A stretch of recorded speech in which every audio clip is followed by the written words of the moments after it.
ಇಲ್ಲ. ಆರೋಗ್ಯ ಎಲ್ಲಿ ಕೂಡ ಸಿಗುವಂತ ವಸ್ತುವೂ ಅಲ್ಲ. ಒಂದ್ ಕಡೆ ಸ್ವಾಮಿ ವಿವೇಕಾನಂದ ಹೇಳ್ತಾರೆ, ಜೀವನವೆಂಬುದು ಕಠಿಣ ಸತ್ಯ, ಧೈರ್ಯವಾಗಿ ಅದನ್ನು ಎದುರಿಸಿ ನಿಮ್ಮ ಮಾರ್ಗದಲ್ಲಿ ಮುಂದುವರಿಯಿರಿ.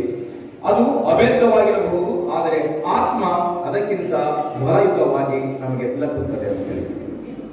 ಇವತ್ತು ಆತ್ಮಶಕ್ತಿಯನ್ನ ಬಲಗೊಳಿಸಲಿಕ್ಕೆ ಈ ಒಂದು ಧ್ಯಾನ ದಿನ, ವಿಶ್ವ ಧ್ಯಾನ ದಿನ ಬಹಳ ಮುಖ್ಯವಾಗಿ ಬೇಕಾಗಿರುವಂತದ್ದು. ನಮ್ಮ ಮಲ್ಲಿಗೆ ನಾಡಿನ ಪಿರಮಿಡ್ ಧ್ಯಾನ ಟ್ರಸ್ಟ್ ಪ್ರತಿನಿತ್ಯ ಬೆಳಗಿನ ಜಾವ 5 ಗಂಟೆಗೆ ಎಲ್ಲರನ್ನೂ ಕೂಡ ಎಬ್ಬಿಸಿ ಧ್ಯಾನವನ್ನು ಮಾಡಿಕೊಡೋದ್ರ ಮೂಲಕ ಅವರ ಮನಸ್ಸನ್ನ ಒಂದು ಕಡೆಗೆ ಕೇಂದ್ರೀಕರಣ ಮಾಡ್ತಾ ಇದೆ. ಆ ಮನಸ್ಥಿತಿಯನ್ನ ಗಟ್ಟಿಗೊಳಿಸಿಕೊಳ್ಳಲಿಕ್ಕೆ ಇವತ್ತಿನ ದಿನಮಾನದಲ್ಲಿ ನಾವು ಪ್ರತಿಯೊಂದು ಕ್ಷೇತ್ರದಲ್ಲಿ ಕೂಡ ಚಂಚಲಯುತವಾಗಿ ಕೆಲಸದ ಕಾರ್ಯಕ್ಕೆ ನಾವು ಹೋಗ್ತಾ ಇದ್ದೇವೆ. 1 ಗಂಟೆಗಳ ಕಾಲ ನಮ್ಮ ಆರೋಗ್ಯಕ್ಕಾಗಿ ಧ್ಯಾನವನ್ನು ಅಭ್ಯಾಸ ಮಾಡಿದ್ರೆ ನಮ್ಮ ಮನಸ್ಥಿತಿ ಅನ್ನುವಂಥದ್ದು ಒಂದು ಕಡೆ ಕೇಂದ್ರೀಕರಣ ಆಗುತ್ತೆ. ಆ ಮೂಲಕ ಅನೇಕ ಮನಸ್ಸಿಗೆ ಸಂಬಂಧಪಟ್ಟಂತ ರೋಗ ಅದು ದೂರ ಆಗುತ್ತೆ. ಅಂದ್ರೆ ಮಾನಸಿಕವಾಗಿ ನಾವು ಸದೃಢರಾಗ್ತೀವಿ. ಅನೇಕ ರೀತಿಯಾದಂತಹ ಒಂದು ಕಾಯಿಲೆಗಳು ಹುಟ್ಟುವುದೇ ಮೆಂಟಲ್ ಪ್ರೆಷರ್ ಇಂದ. ಆ ಮೆಂಟಲ್ ಪ್ರೆಷರ್ ನ ದೂರ ಮಾಡ್ಕೊಳ್ಳಿಕ್ಕೆ ಮುಖ್ಯವಾಗಿ ಬೇಕಾಗಿರುವಂತದ್ದು ಈ ಒಂದು ಧ್ಯಾನದ ಒಂದು ದಾರಿ. ಹಾಗಾಗಿ ಇವತ್ತು ಧ್ಯಾನ ಅನ್ನುವಂಥದ್ದನ್ನ ಕಲಿಸಿಕೊಡ್ಲಿಕ್ಕೆ ನಮ್ಮ ಪಿರಮಿಡ್ ಧ್ಯಾನ ಟ್ರಸ್ಟ್ ಹಡಗಲಿನಲ್ಲಿ ಅದರ ಅಧ್ಯಕ್ಷರಾದಂತಹ ಪರಮೇಶ್ವರ ಅವರು ಇತರ ಎಲ್ಲ ಸದಸ್ಯರು ಕೂಡ ಉತ್ತಮ ರೀತಿಯಾದಂತಹ ಕೆಲಸ ಕಾರ್ಯಗಳನ್ನು ಮಾಡ್ತಾ ಇವತ್ತಿನ ದಿನ ವಿಶೇಷವಾಗಿ ವಿಶ್ವ ಧ್ಯಾನ ದಿನವನ್ನ ಹಮ್ಮಿಕೊಂಡಿರ್ತಕ್ಕಂಥದ್ದು ಬಹಳ ಹೆಮ್ಮೆಯ ವಿಷಯ ಅಂತ ಈ ಒಂದು ಸಂದರ್ಭದಲ್ಲಿ ಹೇಳ್ತೇನೆ. ಜೊತೆಗೆ ಮಲ್ಲಿಗೆ ಚಾರಿಟೇಬಲ್ ಟ್ರಸ್ಟ್ ಹಾಗೆ ಪತಂಜಲಿ ಯೋಗ ಟ್ರಸ್ಟ್ಗಳು ಇವೆಲ್ಲವೂ ಕೂಡ ವಿವಿಧ ರೀತಿಯಾದಂತಹ ಯೋಗದ ಪದ್ಧತಿಯನ್ನ ಸಾರ್ವಜನಿಕರಿಗೆ ಉಚಿತವಾಗಿ ಉಣಬಡಿಸ್ತಾ ಇದೆ. ಪತಂಜಲಿ ಮುನಿಗಳು ಹೇಳುವಂತೆ ಅಷ್ಟಾಂಗ ಯೋಗ ಬರುತ್ತೆ. ಯಮ, ನಿಯಮ, ಆಸನ, ಪ್ರಾಣಾಯಾಮ, ಪ್ರತ್ಯಾಹಾರ, ಧಾರಣ, ಧ್ಯಾನ, ಸಮಾಧಿ. ಈ ಅಷ್ಟಾಂಗ ಯೋಗದಲ್ಲಿ ಕೂಡ ಸೇರಿರುವಂತದ್ದು ಧ್ಯಾನ. ಇವತ್ತು ಯಾವ ಮನುಷ್ಯನಿಗೆ ಮನಃಶಾಂತಿ ಬೇಡ ಹೇಳಿ?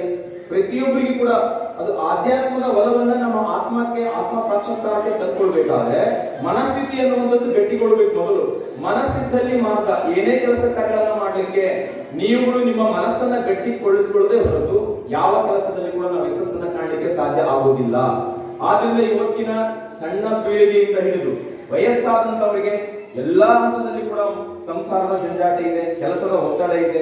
ಪ್ರತಿಯೊಂದು ಈ ಮೊಬೈಲ್ ಯಾವಾಗ ನಮ್ಮ ಕೈ ಬಂತೋ, ಮೊಬೈಲ್ ಯಾವಾಗ ಉತ್ಕೊಳ್ತೋ ಅವಾಗಿಂದ ಮನುಷ್ಯನ ಮನಸ್ಸು ಹೆಂಗಾಗಿದೆಪ್ಪ ಅಂತ ಹೇಳಿದ್ರೆ ಗಾಳಿ ಎಲ್ಲಿ ಜಾಗ ಬೇಕಾಗಿದೆ, ಎಲ್ಲಿ ಬೇಕಲ್ಲಿ ಸುಳಿದಾಡ್ತದೆ. ಆ ರೀತಿ ನಮ್ಮ ಮನಸ್ಸು ಓಡ್ತಾ ಇದೆ. ಆ ಓಡುವಂತಹ ಮನಸ್ಸನ್ನ, ಆ ಓಡಿ ಹೋಗುವಂತಹ ಮನಸ್ಸನ್ನ ಒಂದು ಕಡೆಗೆ ನಾವು ತಡೆ ಹಿಡಿದು ಹಿಡ್ಕೊಳ್ಬೇಕಾದ್ರೆ ಅವಾಗ ಧ್ಯಾನದ ಅವಶ್ಯಕತೆ ಏನು ಅನ್ನೋದನ್ನ ಪೂರ್ವಭಾವಿಯಾಗಿ ಆ ಸಂಗೀತದ ನಾದವನ್ನು ನಾವು ಕೇಳಿಸ್ಕೊಳ್ಳೋದ್ರ ಮೂಲಕ ನಮ್ಮ ಮನಸ್ಸನ್ನ ಕೇಂದ್ರೀಕರಣ ಮಾಡ್ಕೊಂಡ್ವಲ್ಲ, ಅವಾಗ ನಮಗೆ ಗೊತ್ತಾಯಿತು ಇವತ್ತಿನ ದಿನ ವಿಶ್ವದ ಧ್ಯಾನದ ದಿನದ ಮಹತ್ವ ಕೇವಲ ಒಂದು ದಿನಕ್ಕೆ ಮಾತ್ರ ಸೀಮಿತ ಅಲ್ಲ. ಜೀವನ ಪರ್ಯಂತ ಮನಃಶಾಂತಿಗಾಗಿ, ಜೀವನ ಪರ್ಯಂತ ಮನಸ್ಸಿನ ಆನಂದಕ್ಕಾಗಿ ಧ್ಯಾನ ಬೇಕು ಅನ್ನೋದನ್ನ ನಾವೆಲ್ಲ ಅರ್ಥಕೊಂಡ್ವಿ. ಅಂತ ಒಳ್ಳೆ ಕಾರ್ಯಕ್ರಮವನ್ನ ಇವತ್ತು ನಮ್ಮ ಹಡಗಲಿನಲ್ಲಿ ಮಲ್ಲಿಗಾಡಿನ ಪಿರಮಿಡ್ ಧ್ಯಾನ ಟ್ರಸ್ಟ್ ಒಂದು ಒಳ್ಳೆ ಕಾರ್ಯಕ್ರಮವನ್ನು ಹಮ್ಮಿಕೊಂಡಿದೆ. ಎಲ್ಲರಿಗೂ ಕೂಡ ಬೇಕು. ಇದು ಆ ಜಾತಿ ಈ ಜಾತಿ ಅವರು ಇವರು ಗುರುಗಳಿಗೆ ಧ್ಯಾನ ಮಾಡೋದಂತಲ್ಲ. ಆಧ್ಯಾತ್ಮದ ಒಲವನ್ನ ಯಾರು ನಾವು ತಿಳ್ಕೊಳ್ಳಿಕ್ಕೆ ಮನಸ್ಸನ್ನ ಒಂದ್ ಕಡೆ ಕೇಂದ್ರೀಕರಣ ಮಾಡ್ಕೊಳ್ತೀವಿ, ಹರಿದಾಡುವಂತ ಮನಸ್ಸನ್ನ ಒಂದ್ ಕಡೆ ಹಿಡಿದಿಟ್ಕೊಳ್ಳಿಕ್ಕೆ ನಾವೇನು ಪ್ರಯತ್ನ ಪಡ್ತೀವಿ, ಅದು ಹೋಗೋದೇ ನಾವು ಮೆಡಿಟೇಷನ್ ಧ್ಯಾನ ಅಂತೇಳಿ. ಆ ಧ್ಯಾನದಲ್ಲಿ ಅನೇಕ ಪ್ರಕಾರ ಇದೆ. ಆ ವಿವಿಧ ಪ್ರಕಾರದ ಧ್ಯಾನಗಳಲ್ಲಿ ನಾವು ಇವತ್ತು ಆ ಸಂಗೀತದ ಮೂಲಕವಾಗಿ ಮನಸ್ಸನ್ನ ಒಂದ್ ಕಡೆ ಕೇಂದ್ರೀಕರಣ ಮಾಡ್ಕೊಂಡಿವಿ. ನಾವು ಮಾಡಿದಂತೆ ಕೆಲಸವನ್ನ ಧ್ಯಾನದಲ್ಲಿ ಕೂತ್ಕೊಂಡು ನಾವು ಮೆಲುಕು ಹಾಕ್ತಾ ತದೇಕ ಚಿಂತಿಸ್ತಾ ಹೋಗ್ಬೇಕು.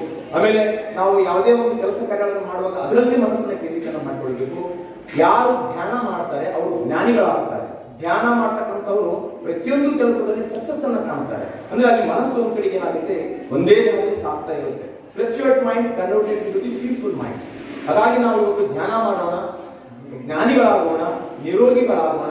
ಇವತ್ತು ನೀವು ನೋಡಿದ್ದೀರಿ, ಡಾಕ್ಟರ್ ಒಳಗಡೆ ಹೋದ್ರು ಸಾಕು, ನೀವು ಆರಾಮಿದ್ರು ಕೂಡ ನೀವು ಅನೇಕ ರೀತಿಯಾದಂತಹ ಹಂತಗಳು ಹೋಗ್ಬೇಕು.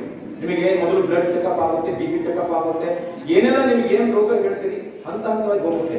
ಅದರಲ್ಲಿ ಏನಪ್ಪ ಸಮಸ್ಯೆ ಅಂದ್ರೆ ನಾವು ಮಾನಸಿಕವಾಗಿ ಒಂದು ರೀತಿ ಬಹಳ ಭಯಭೀತರಾಗ್ಬಿಟ್ಟಿರ್ತೀವಿ. ಅಯ್ಯೋ ಏನಾಗ್ಬಿಡುತ್ತೆ. ಗಟ್ಟಿ ಮನಸ್ಸನ್ನ ಪಡ್ಕೊಳ್ಳಿಕ್ಕೆ ಒಂದು ಧ್ಯಾನ ಬೇಕು. ಮೊದಲು ನಾವು ಬಂದಂತ ರೋಗ 20% ಇದ್ರೆ ನಾವು ಭಯ ಪಡ್ತಕ್ಕಂಥದ್ದು 80% ಇರುತ್ತೆ. ಯಾವುದೇ ರೋಗಗಳು ಒಟ್ಟಿಗೆ ನಮ್ಮ ಜೀವ ಒಯ್ದು ಬಿಡಲ್ಲ. ನಾವು ತಾಳ್ಮೆಯಿಂದ ಇರಬೇಕು. ಆ ತಾಳ್ಮೆ ಗುಣವನ್ನು ಧ್ಯಾನ ಕಲಿಸಿಕೊಳ್ಳುತ್ತೆ. ಯಾವತ್ತು ನಾವು ಜೀವನದಲ್ಲಿ ಅವಸರ ಮಾಡ್ತೀವಿ, ಯಾವುದೇ ಒಂದು ಡಿಸಿಷನ್ ಮೇಕಿಂಗ್ ಅವಸರಕ್ಕೆ ಹೋಗ್ತೀವಿ, ಆ ಅವಸರ ಮಾಡುವಾಗ ನಾವು ಏನೋ ತಪ್ಪು ನಿರ್ಧಾರ ತೆಗೆದುಕೊಂಡ್ಬಿಡ್ತೀವಿ, ನಮ್ಮ ಜೀವನ ಅಧೋಗತಿಗೆ ಹೋಗಿಬಿಡ್ತದೆ. ನಮ್ಮ ಮನಸ್ಥಿತಿ ಇದ್ದಂಗೆ ಜೀವನದ ಪರಿಸ್ಥಿತಿ ಇರ್ತದೆ. ಇದನ್ನ ನಾವು ಅರ್ಥ ಮಾಡಿಕೊಳ್ಬೇಕು. ಯಾವತ್ತೂ ಕೂಡ ನಾವು ನಮ್ಮತನವನ್ನು ಬರಬಾರದು. ಒಳ್ಳೆ ದಾರಿ ಸಾಕ್ತೀವ, ಒಂದೇ ಮನಸ್ಸಿನಿಂದ ಅದೇ ದಾರಿಯಲ್ಲಿ ಸಾಕ್ಬೇಕು, ಅದು ಒಳ್ಳೇದಾಗುತ್ತೆ. ಮನಸ್ಸನ್ನ ಚಂಚಲತೆ ಮಾಡ್ಕೊಂಡ್ರೆ ಎಲ್ಲದೂ ಕೂಡ ಕೆಟ್ಟು ಬಿಡ್ತದೆ. ಹಾಗಾಗಿ ಧ್ಯಾನದಿಂದ ಮನಸ್ಥಿತಿ, ಧ್ಯಾನದಿಂದ ಸತ್ಸಂಗ, ಧ್ಯಾನದಿಂದ ಆರೋಗ್ಯ, ಧ್ಯಾನದಿಂದ ಆಧ್ಯಾತ್ಮ, ಧ್ಯಾನದಿಂದ ನಮ್ಮೆಲ್ಲರ ಒಂದು ಮನಸ್ಥಿತಿಯನ್ನು ಒಂದು ಒಳ್ಳೆಯ ಗಟ್ಟಿ ಮನಸ್ಸಾಗಿ ಬೆಳೆಯಲಿಕ್ಕೆ ಧ್ಯಾನದ ಅವಶ್ಯಕತೆ ಇಂದಿನ ಆಧುನಿಕ ಸ್ಪರ್ಧಾತ್ಮಕ ಜಂಜಾಟದ ಜೀವನದ ಜಗತ್ತಿನಲ್ಲಿ. ಅರ್ಥ ಮಾಡ್ಕೊಳ್ಳಿ, ಆಧುನಿಕ ಸ್ಪರ್ಧಾತ್ಮಕ ಜಂಜಾಟದ ಜೀವನದ ಪದ್ಧತಿನಲ್ಲಿ ನಾವುಗಳು ಧ್ಯಾನವನ್ನ ಕಲಿತ್ರೆ ಇನ್ನೊಂದು 10 ವರ್ಷ ಮುಂದಕ್ಕೆ ಸಾಕ್ತೀವಿ. ಇಲ್ಲಾಂದ್ರೆ ಮನಸ್ಸು ಕೆಡಿಸಿಕೊಂಡು 50ರಿಂದ 60 ವರ್ಷದ ಒಳಗಡೆನೆ ಮಾನಸಿಕ ಚಂಚಲಕ್ಕೊಳಗಾಗಿ ಹೃದಯಘಾತಗಳು ಯಾಕೆ ಹೆಚ್ಚಿಗೆ ಆಗ್ತದೆ ಅಂದ್ರೆ ಬೇಡವಾದಂಥದ್ದನ್ನ ಚಿಂತನೆ ಮಾಡೋದು, ಬೇಡವಾದಂಥ ತಲೆ ಕೆಡಿಸ್ಕೊಳ್ಳೋದು, ಅವನ್ನೆಲ್ಲ ನಾವು ನೆಗೆಟಿವ್ ಥಾಟ್ಸ್ ಅವಾಯ್ಡ್ ಮಾಡಿ ಪಾಸಿಟಿವ್ ನಲ್ಲಿ ದಾಟಬೇಕಾದ್ರೆ ಈ ಧ್ಯಾನದ ಅವಶ್ಯಕತೆ ಇವತ್ತಿನ ದಿನಮಾನದಲ್ಲಿ ಬಹಳ ಇದೆ. ಹಾಗಾಗಿ ಮಲ್ಲಿಗೆ ನಾಡಿನ ಪಿರಮಿಡ್ ಧ್ಯಾನ ಟ್ರಸ್ಟ್ ಇವತ್ತು ಅರ್ಥಪೂರ್ಣ ಕಾರ್ಯಕ್ರಮವನ್ನ ಗುರುಗಳ ಪರಮ ಪೂಜ್ಯರ ಒಂದು ಸಾನ್ನಿಧ್ಯದಲ್ಲಿ ಈ ಒಂದು ಮಠ ಇಲ್ಲೆಲ್ಲ ಪಾಸಿಟಿವ್ ಎಲ್ಲ ಅವೇರ್ನೆಸ್ ನಮ್ಮ ಮನಸ್ಸಿಗೆ ಬರ್ತದೆ. ಇದು ಇದೇ ಸ್ಥಿತಿ ನೋಡಿ, ನೀವು ಮೊದಲು 5 ನಿಮಿಷ ಧ್ಯಾನ ಮಾಡಿರಲ್ಲ, ಆ ಕುತ್ಕೊಂಡಾಗ ನಮ್ಮ ಮನಸ್ಸು ಹೆಂಗಿತ್ತು, ಕಣ್ಣು ತೆರೆದ ಮನಸ್ಸು ಹೆಂಗಿರ್ತದೆ. ಕಣ್ಣನ್ನ ಮುಚ್ಚಿದ ಇಡೀ ಜಗತ್ತೇ ನಮ್ಮ ಕಣ್ಣಿನ ಹೊರಗೆ ಹೋಗ್ತದೆ, ಮನಸ್ಸು ಒಂದು ಕಡೆ ಕೇಂದ್ರೀಕರಣ ಆಗಿರ್ತದೆ. ಅದನ್ನ ಇವತ್ತು ಅನುಭವನ ತಂದುಕೊಂಡು ಕೇವಲ ಒಂದು ದಿನ ವಿಶ್ವ ಧ್ಯಾನಕ್ಕೆ ಸೀಮಿತ ಮಾಡಿಕೊಳ್ಳದೆ ನಿರಂತರವಾಗಿ ನಿಮ್ಮ ದಿನ ಧ್ಯಾನ ದಿನವಾಗಿ, ನಿಮ್ಮ ಬದುಕು ಧ್ಯಾನಮಯವಾಗಿ, ನಿಮ್ಮ ಮನಸ್ಸು ಒಂದು ಕಡೆಗೆ ಗಟ್ಟಿತನದಲ್ಲಿ ಬೆಳೆಯಲಿ ಅಂತ ಶುಭ ಕೋರ್ತಾ ಈ ಒಂದು ಸಂದರ್ಭದಲ್ಲಿ ಇನ್ನೂ ಕೂಡ ಉಪನ್ಯಾಸಕ್ಕೆ ಹೆಚ್ಚು ಕೊಡ್ತಾರೆ. ಇವತ್ತು ನಮ್ಮ ಮಲ್ಲಿಗೆ ನಾಡಿನ ಪಿರಮಿಡ್ ಧ್ಯಾನ ಟ್ರಸ್ಟ್ ಯಾವ ರೀತಿ ಕೆಲಸ ಮಾಡ್ತದೆ ಅನ್ನೋದನ್ನ ಉದ್ಘಾಟನೆಗಿಂತ ಮೊದಲೇ ನಾವು ಪ್ರಾಸ್ತಾವಿಕದಲ್ಲಿ ಇದರ ಮಹತ್ವವನ್ನು ಹೇಳಬೇಕಾಯಿತು. ಹಾಗಾಗಿ ನಾವೆಲ್ಲರೂ ಕೂಡ ಆರೋಗ್ಯವಂತರಾಗಿರೋಣ, ಯೋಗಿಗಳಾಗಿ, ನಿರೋಗಿಗಳಾಗಿ, ಧ್ಯಾನವಂತರಾಗಿ, ಜ್ಞಾನವಂತರಾಗಿ, ಒಳ್ಳೆಯ ಆರೋಗ್ಯವಂತರಾಗಿ ಅನ್ನುವಂತಹ ಸಂದೇಶದೊಂದಿಗೆ ನಾನು ಪ್ರಾಸ್ತಾವಿಕ ಮಾತನ್ನು ಮುಗಿಸ್ತಾ ಇದ್ದೇನೆ. ಪರಮ ಪೂಜ್ಯರಿಗೆ ಪಾದಗಳಿಗೆ ನಮಸ್ಕರಿಸಿ ಎಲ್ಲರಿಗೂ ಶುಭ ಕೊಡ್ತೇನೆ. ಜೈ ಹಿಂದ್ ಪತಾಂಜಲಿ. ಓಂ ಶಾಂತಿ ಶಾಂತಿ ಶಾಂತಿ. ಧ್ಯಾನದಿಂದ ಆರೋಗ್ಯ, ಧ್ಯಾನದಿಂದ ಸತ್ಸಂಗ. Learning is exercise to the mind and meditation is rest to the mind ಅಂತ ಹೇಳ್ತಾರೆ. ಹಾಗೆ ಪ್ರತಿಯೊಂದು ದಿನಕ್ಕೆ ಒಬ್ಬ ಸಾಮಾನ್ಯ ಮನುಷ್ಯ 60,000ದಿಂದ 70,000 ಆಲೋಚನೆಗಳನ್ನು ಮಾಡ್ತಾನಂತೆ. ಅಂತಹ ಆಲೋಚನೆಗಳು ಕಡಿಮೆ ಆಗುತ್ತಿದ್ದಂತೆ ಬದುಕಿನಲ್ಲಿ ಯಾವುದು ಸರಿಯಾದ ದಾರಿ ಎನ್ನುವುದನ್ನು ಕಂಡುಕೊಳ್ಳಲು ಸಹಾಯಕವಾಗಿರ್ತಕ್ಕಂಥದ್ದೇ ಧ್ಯಾನ ಎನ್ನುವಂಥ ಮಾತುಗಳನ್ನು ತಮ್ಮ ಪ್ರಾಸ್ತಾವಿಕ ನುಡಿಗಳಲ್ಲಿ ಆಡಿದಂತಹ ಶ್ರೀ ಮಲ್ಲಿಕಾರ್ಜುನ್ ಕೆ ಯೋಗ ಶಿಕ್ಷಕರು ಸ್ವಾಮಿ ಇವರಿಗೆ ಹೃದಯಪೂರ್ವಕವಾದಂತಹ